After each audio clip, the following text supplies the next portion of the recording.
Welcome to the Kawartha Small Business Podcast, where we believe the Kawarthas can be the most thriving region in Canada for small businesses.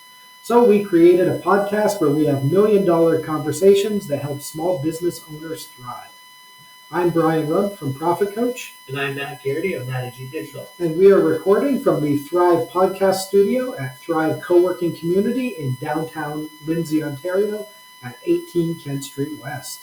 And today we are talking about a question that comes up fairly often, maybe not as often as it should, but how to sell your business.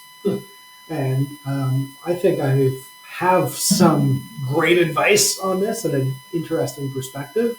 But first, Matt, when I introduced that topic to you, what are your initial thoughts? I immediately thought we were going to be talking about just sales.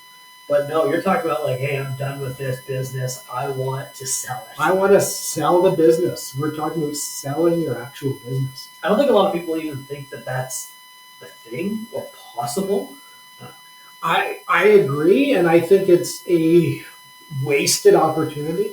I think so many people are trying to start businesses who should be looking maybe to buy a business, yet most small business owners don't know how to position their business to be sold, so they end up just walking away from it. And then people are just starting businesses where maybe they don't need to be starting it. So locally, anyway, in the Kawarthas, I personally think it's a hugely missed opportunity that we're just not seeing more business sale transactions. What's happening now? They're just disappearing? I think people will they'll close up. They'll say, "Hey, I'm retired. I'll just sell all my inventory, end my lease and walk away." I think in some cases there are some transactions, but I've watched people buy businesses for kind of insane amounts of money for no reason, which is irritating. Others don't know what their business is worth, and so they might give away part of it and sort of sell the rest and wind it down. Some people just let it decline. They'll be like, "Oh, I'm going to retire in 5 years," so instead of selling it at its peak, they'll just kind of semi-retire and let it go to nothing. Meanwhile, somebody else is probably starting from scratch and sort of trying to build it up and take their customers. And I think if people manage their businesses with the intent of selling it, they would make more money along the way, but then also have something that's attractive to buy. And then there's also a really good case that you should buy a business instead of starting one from scratch if one is available, kind of at the right price. So to me, there's a whole bunch of sort of missed opportunity and value in the middle that could be solved by connecting more people together. We'll start there. Why do you think someone should buy a business? Well, to make money, right? One of the best answers I have was actually from someone locally, and what they wanted to buy was a business that had some cash flow. So it might not be a perfect business, but it exists.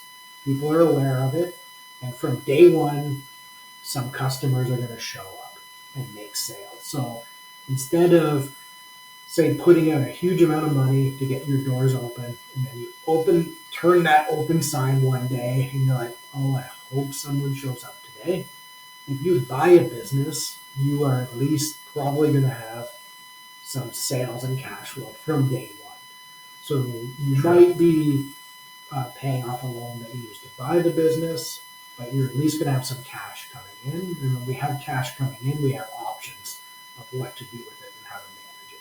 Not to interrupt, but you convinced me already. I never thought about that. I thought, thinking about Thrive, for instance, or anyone that starts a business, why would you want to buy something used or secondhand when start from scratch? But Thrive took a long time from planning to actually opening doors and to continue to grow it at a pace and everything, right? I've never even thought of the idea of buy a business.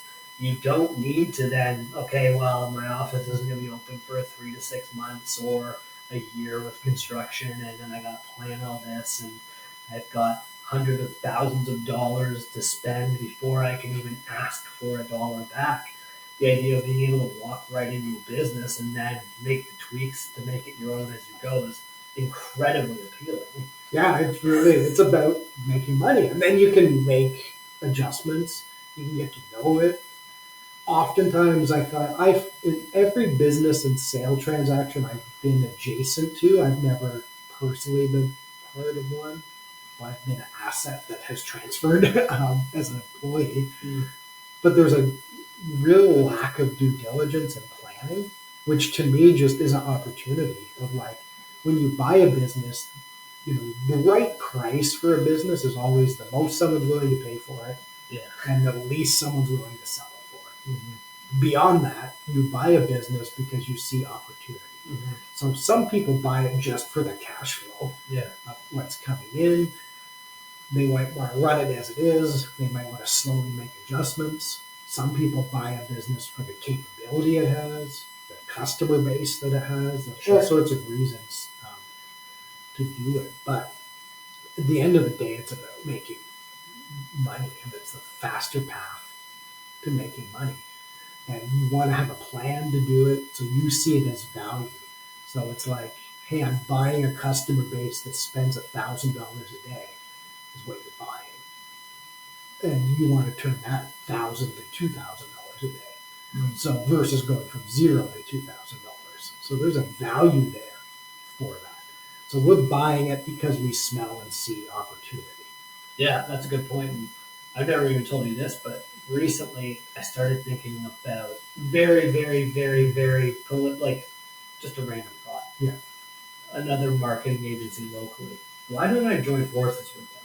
And then really start to command some power. That sounds aggressive. But like how amazing it would be if like we worked together and brought to the table like what we're both good at and grew from there and did what we could do marketing wise around Quarter Lakes. Like that would be incredible. And I guess it's very similar in a way. Similar. I think that's more strategic alliance. Sometimes there's people who do buy it, but agencies, the exit model is, and I don't actually know, the big agencies in Ontario, they buy small agencies. It's like you get to a certain point, they don't care about your creative control and stuff. They're buying your customer base. Absolutely. So it's like, oh, you have 20 clients who spend $1,000 a month each. I'm buying $20,000 a month revenue and relationships, and they're going to go in, maybe reestablish. They're going to immediately try to increase what that spend is, and they're just buying customers.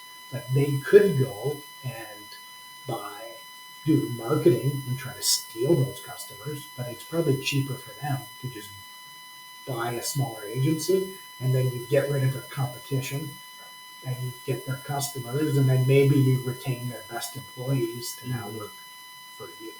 Yeah, you probably keep a lot of good accounts. You probably lose some good and bad ones. You probably keep or lose like a mix of staff, but it's an interesting way to kind of jump in and start to see what's working, what's not.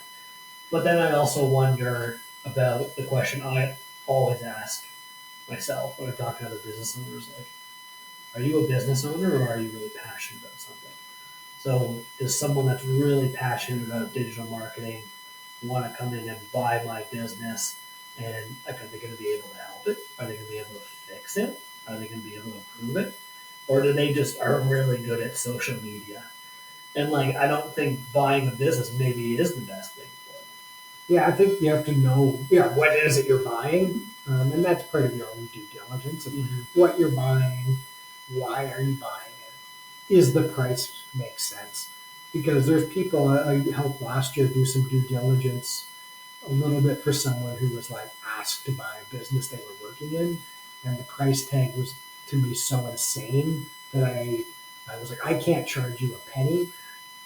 Just here's what you were buying. You were buying the right to lose money for like hundreds of thousands of dollars. And tell me more. And they were losing money. And sometimes that's okay, but I looked at that one as if you were to start from scratch how much would you have to spend to get where that business is today? Yeah. And in that case, I think, they could have got there with maybe a third of what the price was. Mm.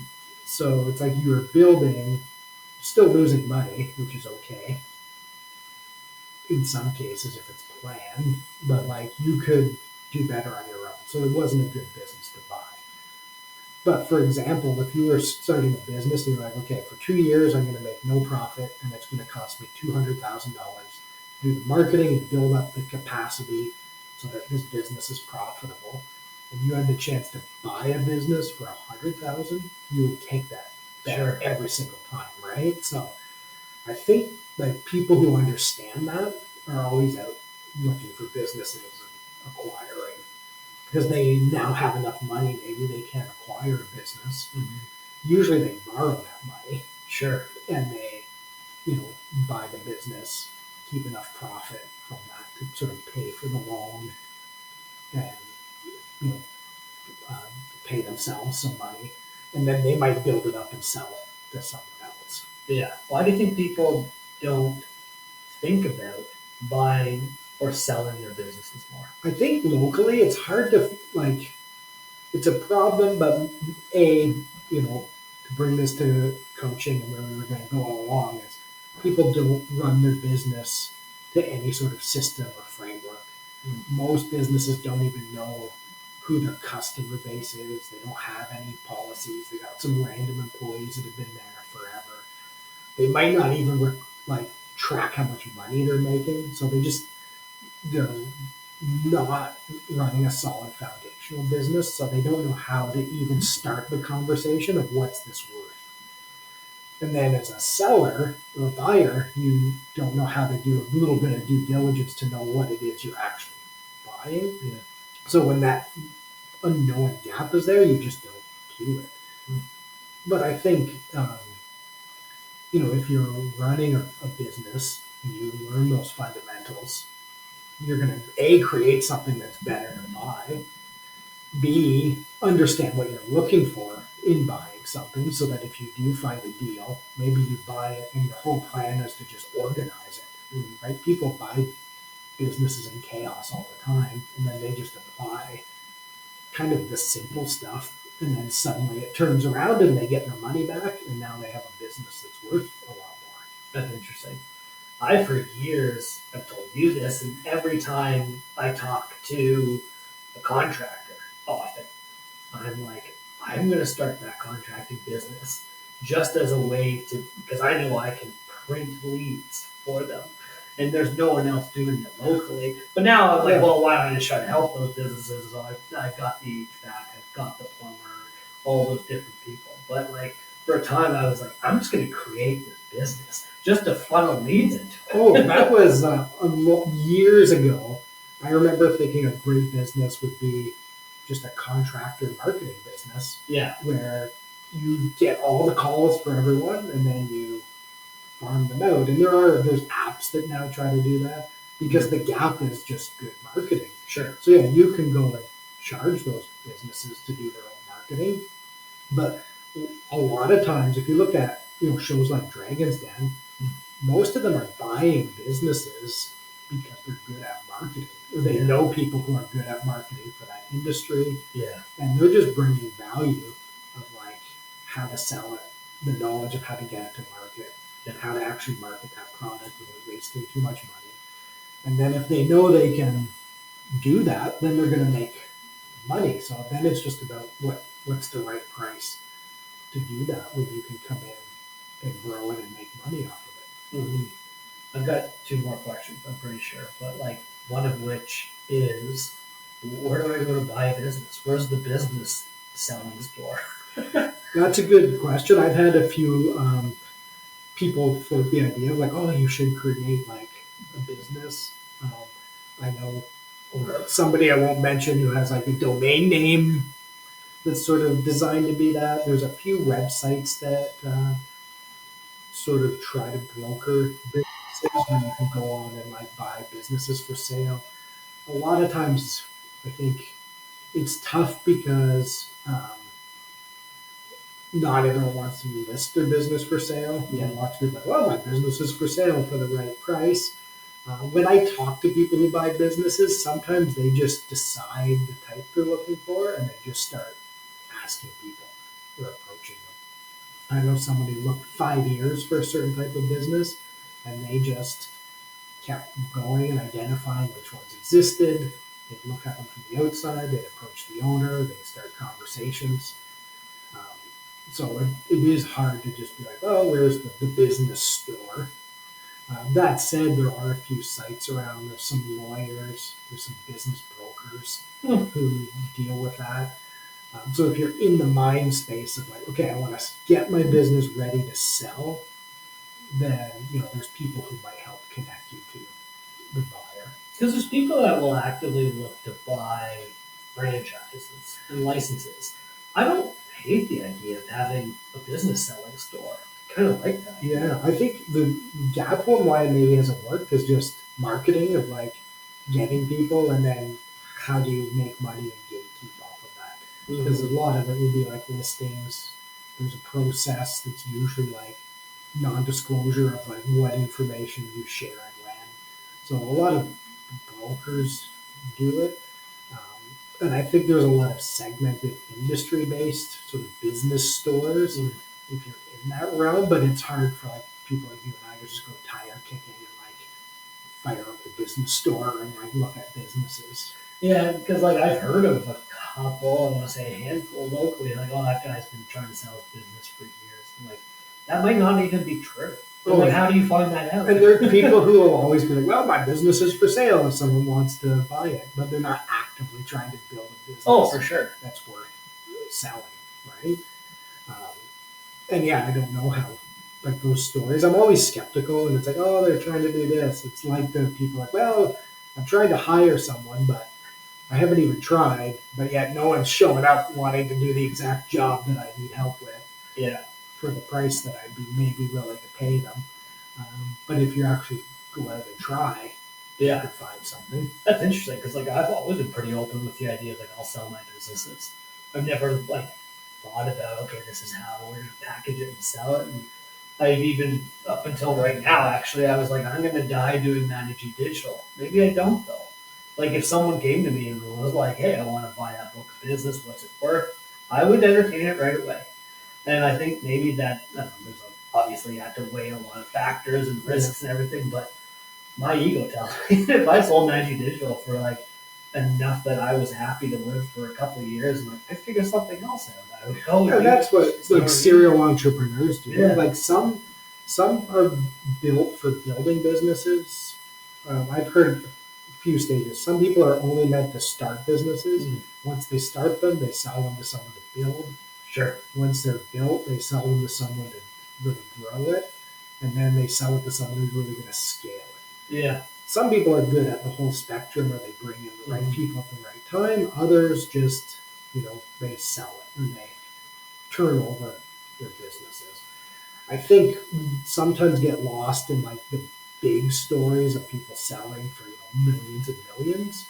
But if you look at a franchise fee of say $75,000, people will buy like a small franchise for 75,000.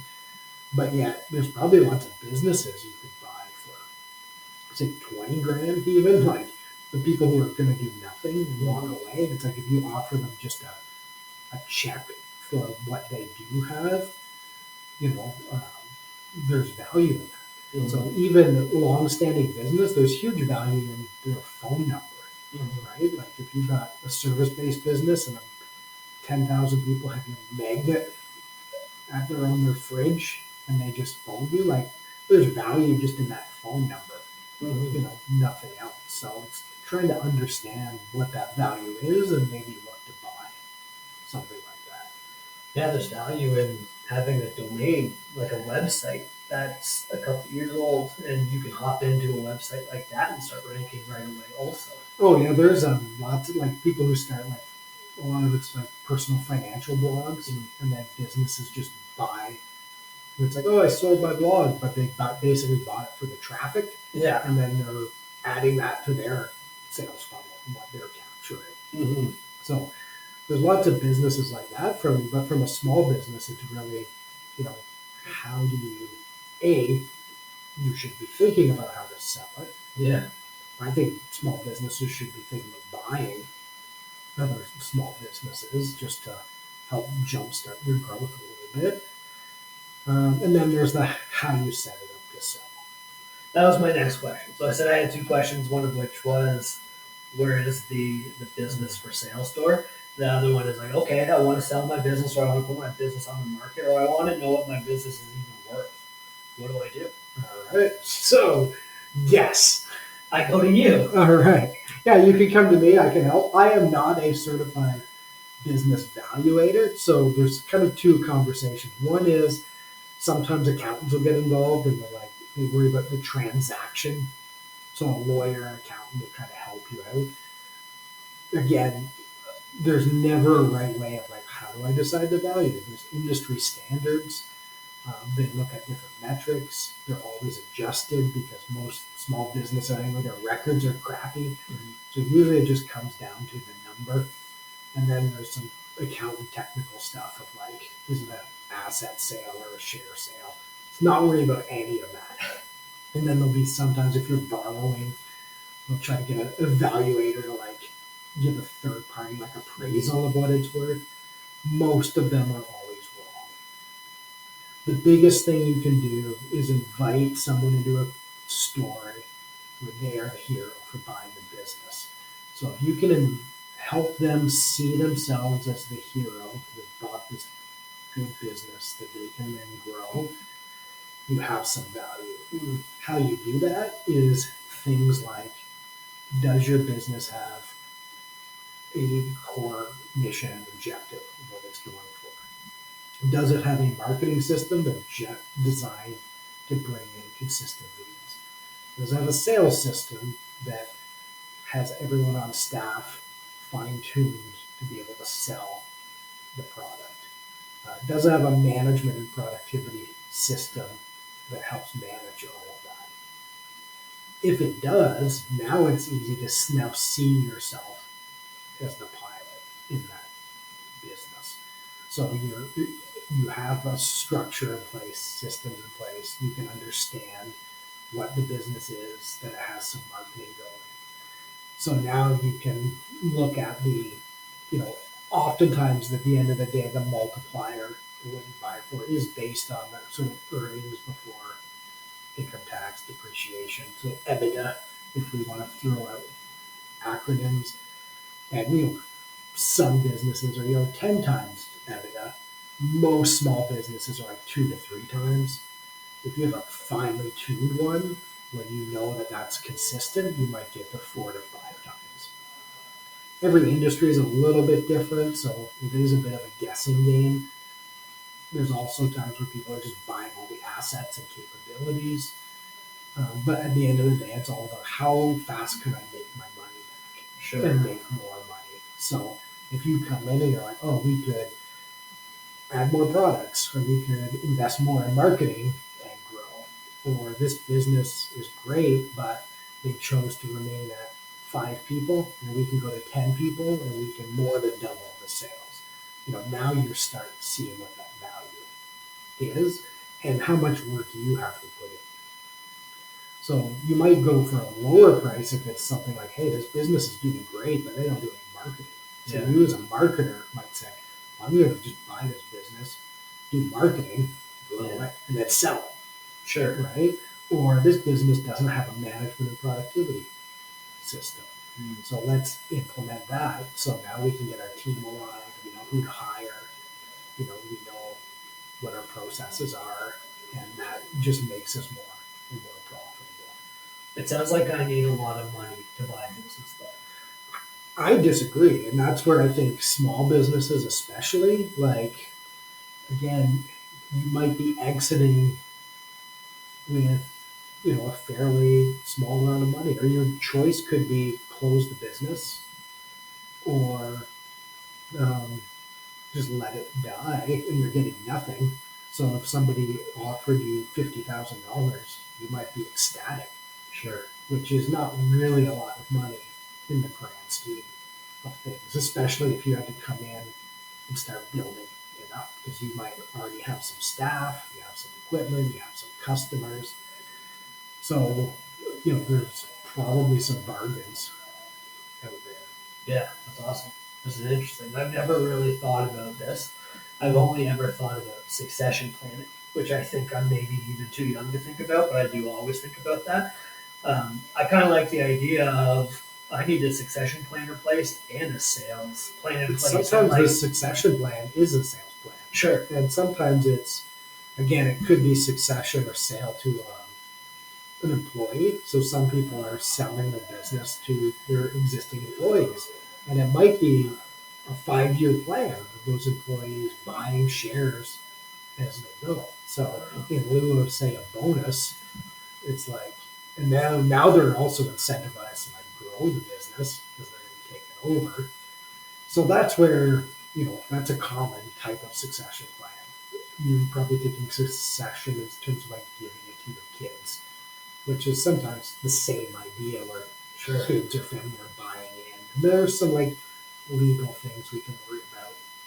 But what I find is people will hear about that stuff and then it's like a barrier because they get confused and don't want to do it, versus what you can focus on is building your business with frameworks and playbooks that make you more money now, but also make it clear what people are buying so that you can then sell that business. Are we going to sell this podcast? I don't know who would buy it, but yes. I think we could. I think that there's people out there that would be able to take this and like actually generate revenue from it. Yeah, I think with a podcast, you're typically buying the audience. Yeah. So if we were say hypothetically, we're like, all right, we want to grow this podcast so we can sell it. Yeah. So the first thing we would do is really try to quantify who the audience is. We would probably try to really grow the audience. We would hunt more aggressively for sponsors and try to get some stats on if that sponsorship works. So if I say like, hey, you should buy this, and then people actually buy it, that shows value in it, and then we sell it. So we could do like Joe Rogan, who sells it to Spotify and then just gets paid to be there and do it. Yeah. Some people sell it to somebody else, and then they bring in more creativity. Maybe you and I get fired, and there's 2 other hosts here, and then their goal really is to grow the money. Yeah. But there's even value in like, as I think out loud here, the fact that we have a website and a feed and all of this created, you might buy it and just change the name, change everything because it's cheaper than building it. Yeah. Like if someone came to wanted to say rent a Thrive podcast studio, they want the package to get the website together, some equipment, like just get someone off the ground is worth at least a few $1,000s. Oh yeah, or if you're a business that's new to the area or whatever, come in, buy the podcast, change the name, the Kawartha Small Business Podcast, buy whatever your company name is. Yep. It's an awareness piece. It's just getting more eyes on your business. And like you said, we've been doing marketing from day one, like social media posts, that website. There's eyes on have the that. system to do Yeah. it, right?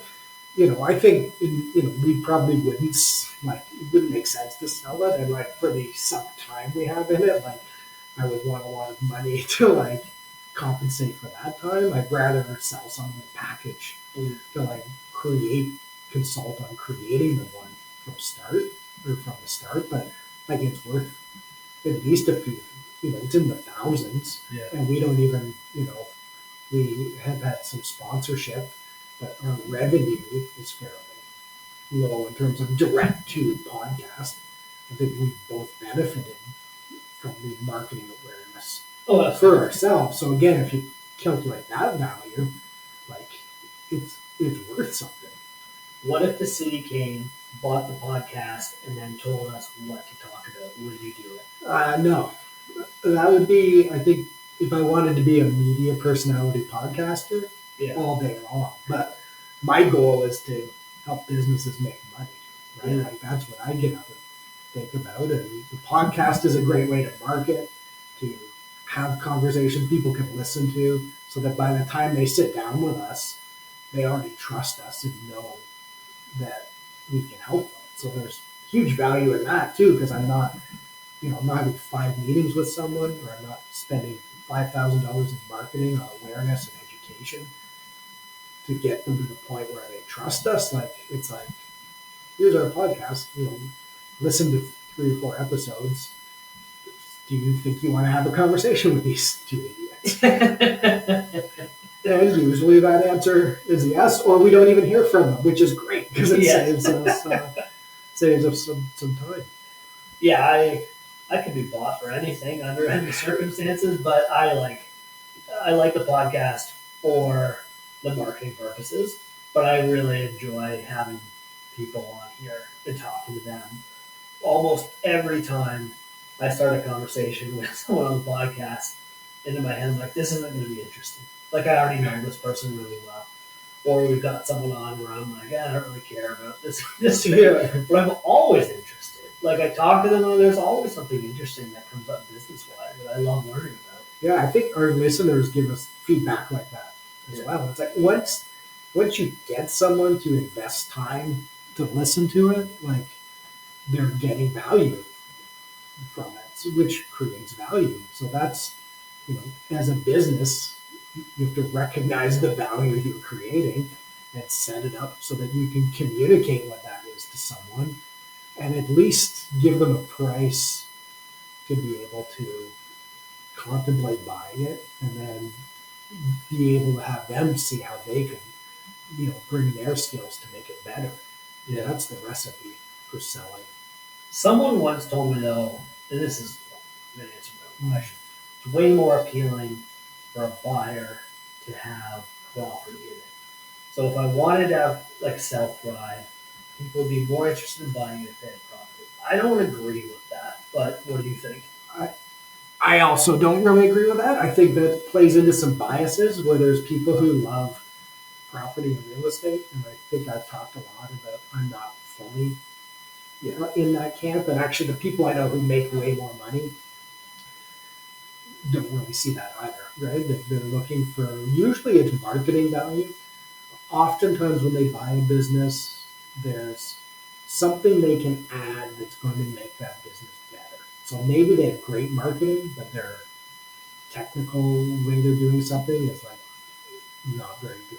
So they're like, hey, I can come in and you have great marketing, but I can help deliver that product in 5% less cost. And then boom, the 5% profit comes out of like what they can add to it.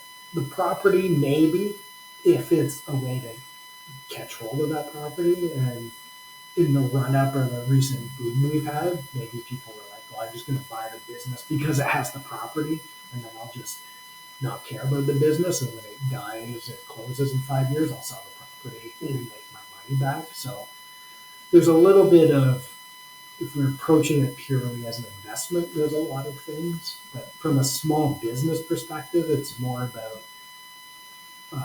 buying and selling a business that you want to run as a small business owner. Yeah, for sure.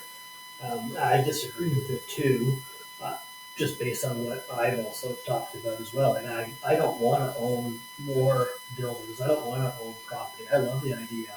If I was someone wanting to buy Thrive, I love the idea, like, I've got this building that we're paying rent for, and it's X amount. And I know it's going to be like that forever. And if there's a leak, insurance is going to take care of that, or the landlord, and it's all taken care of. We don't have any question marks. So yeah, you have a lease is part of the value, right? Another reason why people will buy a business sometimes is just the space that they have. It's like maybe they're not utilizing the whole space. Like, someone might, you could probably sell Thrive to somebody who just literally wants the lease.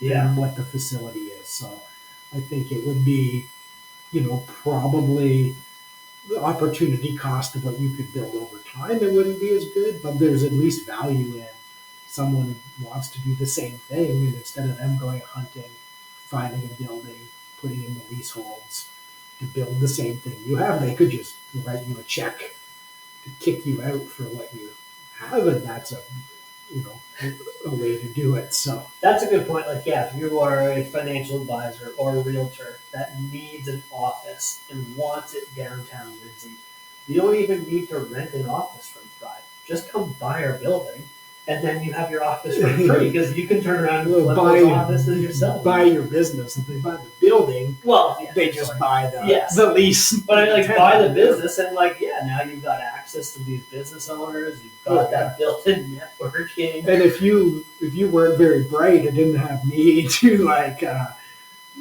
tell you, they might be able to like dangle a number that you think's amazing, but really for them it's a steal. Yeah. Right. And that's where knowing what you're buying, what you're selling, is just good to be comfortable with. That's a whole other conversation, is like navigating what the right price is. But the concept is there, and I think if every business owner saw their business as something they could sell and were building to sell, they would make more money along the way, and then they would make some at the end in the exit versus just letting it slowly close down. If every business owner thought about selling their business from day one, they would build their business the way it should be, with all the parts of the airplane, to steal what you talked about. Like, you do proper marketing from day one. You would have a sales process. You would have all these pieces together in line, and you would build a better business from day one. Yeah, definitely. And I think that's really the thesis of the argument is please hire me to implement the airplane, and let's do that, and still keep your personality in the business. Yeah. But it's going to take a lot of stress away, because the other thing is, you build a business to sell. It's not going to be as reliant on you. You can still work in it, but there's just like wins all around. And what happens is sometimes people go through this process, and I had this actually a few years ago with someone I was helping. They wanted to just be out, and they're like, if someone offered me X, I would walk away. And I went through a process, and I was like, actually, I think it's worth, and it was like 3 to 5 times the X that they would have walked away from. So immediately they were now like, oh, this business is worth a lot more. Now all they've done is grown, and they've taken steps to like make things better. And they don't actually want to sell it, but they like want to know what the new price is, so that if someone does want to buy it, like now they're thinking, well, I'm not going to walk away for less than basically 5 times what their original number was. So it's like in the span of a few years, you went from, if somebody writes me a check, I'll walk away for this, to now being like, I own a business that's at least to me worth 5 times that. And I'm happy running it, and I've taken all these steps to make it better, and it's just more enjoyable. It's funny how, we as business owners are like, okay, if this doesn't work, I'm going to let it just kind of disappear or, quote, close it up. And there's some of those businesses that we think it's more common to sell them, more like a lawyer to buy up another. Oh, yeah, they buy practices all the time. Buy their practices, to buy their files, and you hear this with doctors also, like buying their practices and buying their books of business. Retail, you don't hear that as much. It's usually like, okay, I'm ready to retire. I need to find someone, staff or family that wants to continue to take this on. Oh yeah, I think there's just lots of opportunity out there. But I think that's good. What's one thing you want people to know about you, and where do they find you? I want people to know that not enough people know that their business exists, and they need to be found more on Google when people are actually looking for solutions to their problems. I can help more people find you on Google in less than 60 days. Just go to my website and book a call at mattygdigital.com.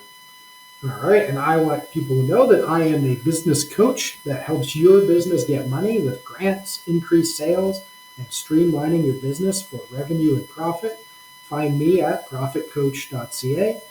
Matt and I love to collaborate to help you start, grow, or recharge your business, and we want to work with you. If you wanted to discuss working with us or be a guest on the podcast, send us an email to set it up at kawarthasmallbusinesspodcast.ca.